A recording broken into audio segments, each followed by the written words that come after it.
So you're finally smart enough and you have the wisdom to know that you need to email if you want something from venues or promoting your music. So how do you do it?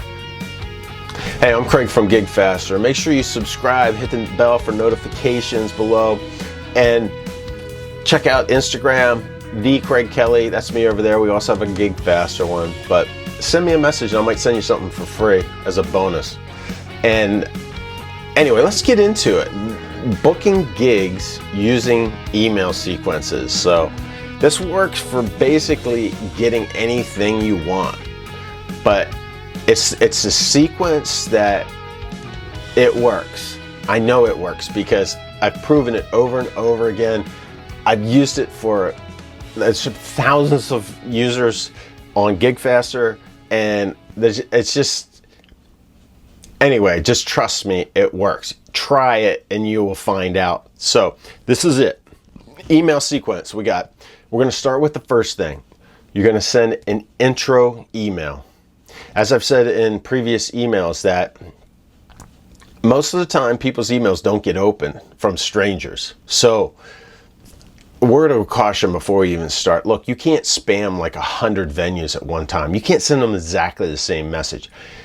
If you want to have success, you need to reach out to each venue individually, and you need to learn and know information about those venues. Look, on GigFaster, whenever you submit through GigFaster to a venue, to a music promoter, or even to an independent record label, we reach out to those individuals individually. We don't send bulk emails to anybody because that's just not going to work. It's going to get you in a spam folder. You're not going to get read. Okay, that's just, so now that's out of the way.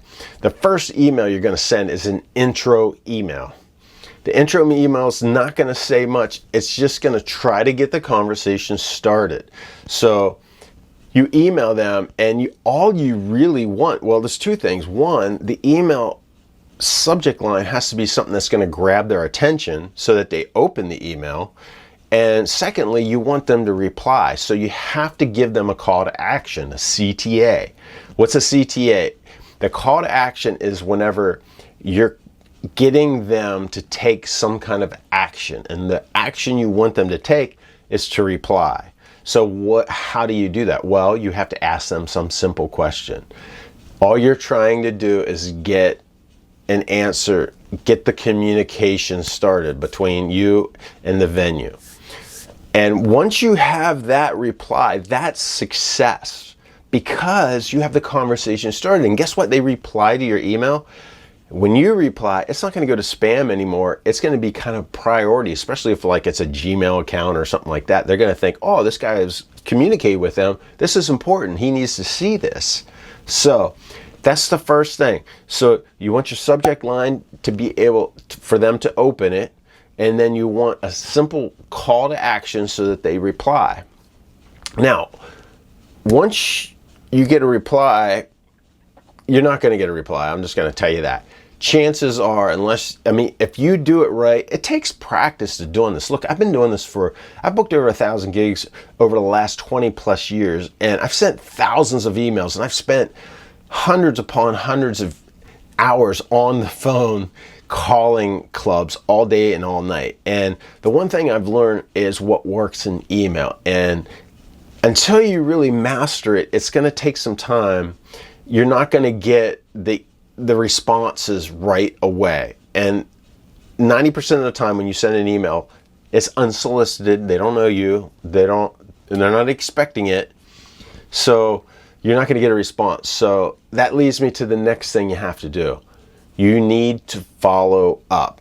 Now, I'm going to give you a key. When you follow up, don't change the subject line. It has to be exactly the same with that RE in front of it so that they, it looks like, you're replying to your same email to the same company. And then also include your previous emails. And you're just going to keep doing the same thing. You're not sending a long email. You're not sending any of your links. You're not sending anything really. You're just trying to get that conversation started. So you're going to start with the email, intro email, and then you're going to follow up 2 to 5 times, maybe a total of 6 or 7 emails. Now, if you don't get a response at the end of that, then call it a day. Wait 6 months before you do it again. It sounds like, oh, I don't want to wait. You know, it's like, look, there are hundreds, there's thousands of venues, there's thousands of music promoters and independent record labels and people to promote your music. So move on to the next one, because they might just be busy. They might have too many bands right now, you know, but when you come back around, surprisingly, they might remember your email, like, wait, why does that sound familiar? Because you had followed up with them. You know, they might have been deleting your email the whole time, but then all of a sudden 6 months later, they're like, wait, who is this? And they open it, and then all of a sudden they're going to reply to you. So don't give up. That's the one thing. Don't give up. So intro emails and follow up. And that's how you're going to get it. Now look, this is just part of what is included in Hometown Hero Ignite training. And I start with the foundation, where we build your EPK, we change your mindset, and we get everything set so you're built on a solid foundation to find fans, get fans, turn them into super fans that follow you wherever you play, online or in person. And because of that, you know, and also pertaining to this, is how to book gigs. It has this email templates and how you're supposed to contact clubs, and the tips and tricks to doing that successfully, like what I've used to book over 1,000 gigs. So it has all that stuff in there, and you can get it hometownheroignite.com. So if you have any questions, let me know. Hit me up on Instagram, leave a comment, and remember, if you want to succeed, never quit.